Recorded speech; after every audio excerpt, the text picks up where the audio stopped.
Gown বানানোর জন্য খুব পছন্দ করে এই চিকেন কারি কাপড়টা কিনে নিয়ে এসেছিলাম, কিন্তু যেটার জন্য নিয়ে এসেছি সেটা তো বানাইনি, বানিয়ে ফেলেছিলাম হচ্ছে পাকিস্তানি ডিজাইনের একটা ড্রেস। আর এই যে আমি হচ্ছে এখানে কাপড়টাকে প্রথমে কেটে নিতেছি। আর এই তো জামা কাপড়টা আমি কেটে নিয়েছি, আর এখানে হচ্ছে সালোয়ারের কাপড়টা কেটে নিতেছিলাম। আর এটা আমি হচ্ছে প্লাজো প্যান্ট বানাবো, সেজন্য হচ্ছে কেটে নিতেছি। আর প্লাজো প্যান্ট বানানো তো একদমই সহজ আর সোজা কাজ, এটা তেমন কোনো কষ্ট নেই, খুব ঝটপটই বানিয়ে নেওয়া যায়। ড্রেস বানাইতে আসলেই সবসময় মনে হয় যেন পাকিস্তানি ড্রেসগুলো দেখলে বেশি ভালো লাগে, ওগুলো পরতেও বেশ আরামদায়ক, দেখতেও বেশ সুন্দর। তো সেটা ভেবে আমি সেই ড্রেসটাই বানিয়ে নিতেছি। আর এই তো এখানে হচ্ছে সেলাই করতেও বসে পড়লাম। এখানে আমি হচ্ছে কামিজ সেলাই করতেছিলাম। কামিজের নিচের অংশটাতে আমি হচ্ছে অর্গানজা কাপড় আর লেস দিয়ে একটু ডিজাইন করে নিয়েছিলাম, তো সেটাই এখানে সেলাই করে নিলাম। সেলাই করার পর এই জামাটা দেখতে এত সুন্দর হয়েছিল, পরার পর তো আরও ভালো লেগেছিল। তো গজ কাপড় দিয়েও কিন্তু ডিজাইন করা অনেক সুন্দর সুন্দর জামা বানিয়ে পরা যায়, এটা তেমন কোনো ব্যাপার না। আর এই যে এখানে হচ্ছে আমার সেলাইটা একদম কমপ্লিট, আর ড্রেসের হাতাটা লাগালেই কিন্তু কমপ্লিট হয়ে যাবে। তো ড্রেসটা তো বানিয়ে নিলাম, ওড়না বানাতে হবে না, আর চলে আসলাম ওড়না বানাতে। এখানে আমি ওড়নার জন্য হচ্ছে অর্গানজা কাপড় নিয়েছিলাম হ্যান্ড প্রিন্ট করবো বলে। মাথার মধ্যে এক একটা বুদ্ধি এসে ঘুরপাক খায়, তো এখানে আমি হচ্ছে নিজে হাতেই হ্যান্ড প্রিন্ট করতেছিলাম। আর রংটা এই যে এখানে কাঁচা ছিল, আর শীতের দিন দেখে হচ্ছে রংটা তেমন শোকা ছিল না, কারণ আমি ওড়নাটা রাতের বেলা বানাইতেছিলাম। আর এই যে ড্রেসের মধ্যে হচ্ছে কমলা আর বাসন্তী একটা ফুলের মতো ছিল, তো ভাবলাম ওই কালারটাই হচ্ছে আমি ওড়নাতে অ্যাড করব। তো সেটা ভেবেই এখানে হচ্ছে এইরকম করে ফুলটা অ্যাড করতেছিলাম। আসলে ফুলটা তেমন বোঝা যাচ্ছে না, শুকানোর পর হচ্ছে বোঝা যাবে। ফুলের মধ্যে আমি হচ্ছে 2 কালারের রং অ্যাড করব।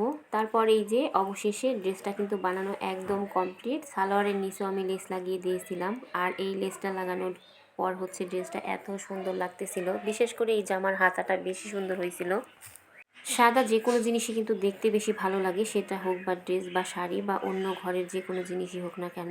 আর এই যে অর্গানজা কাপড়টা লাগানোর ফলে এই ড্রেসটা বেশি ভালো লাগতেছিল। পরে তো আর দেখাতে পারলাম না, তাই এভাবেই দেখিয়ে দিলাম। তো ওড়নার ফুলগুলো একদম শুকিয়ে গেছে, আর এই যে ড্রেসের কাপড় দিয়ে আমি হচ্ছে ওড়নার চারপাশে লেস করে দিয়েছিলাম। আর লেসটা করার ফলে বেশি ভালো লেগেছিল ওড়নাটা। ওড়নাটা কিন্তু অনেক সুন্দর হয়েছে বানানো। তো এখানে ভাঁজ করার জন্য তেমন বোঝা যাচ্ছিল না, আর ফুলগুলো দেখতে বেশ ভালো লাগতেছিল। এই তো অবশেষে ড্রেসটা একদমই কমপ্লিট হয়ে গেল। আর আমার ড্রেসটা বানানো কেমন হলো অবশ্যই কিন্তু কমেন্ট করে জানাবেন। আজকে জামা বানাতে বানাতে অনেকটাই দেরি হয়ে গেছে, তো আমি এখন চলে আসলাম হচ্ছে রান্না করতে রান্নাঘরে। আর এখানে হচ্ছে আমি আজকে ছোটো মাছের চচ্চড়ি রান্না করব। তো আমি সবজিগুলোকে কেটে ধুয়ে নিয়েছি, আর এখন হচ্ছে হাতে মেখে নেব। তো প্রথমে একটু তেল দিয়ে হাতে মেখে নিতেছি, তারপর হচ্ছে মাছগুলোকে কেটে ধুয়ে নিয়েছিলাম, সেগুলো হচ্ছে রান্না করব। আসলে এই চচ্চড়িটা যখন মাছ কিনে নিয়ে আসা হয় বাসায়, ফ্রেশ ফ্রেশ কেটে তারপর রান্না করলে খেতে কিন্তু বেশি ভালো লাগে। ফ্রিজে রেখে আমরা যেহেতু খাই, তো তারপরেও কিন্তু যেদিন প্রথম মাছটা আনা হয় তখনকার স্বাদটা কিন্তু একটু অন্যরকম হলেও হয়।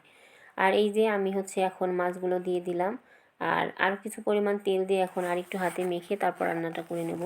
এই ছোটো মাছের চচ্চড়িটা আমার বাসার সবার অনেক পছন্দের, মানে আমারও অনেক পছন্দের। তো আমি অন্য চুলাতে ডালও বসাই দিয়েছি। আর এই তো এখন রান্না প্রায় শেষের দিকে, তো ধনিয়া পাতা কুচি দিয়ে দিলাম, আর এদিকে হচ্ছে টমেটো দিয়ে ডাল।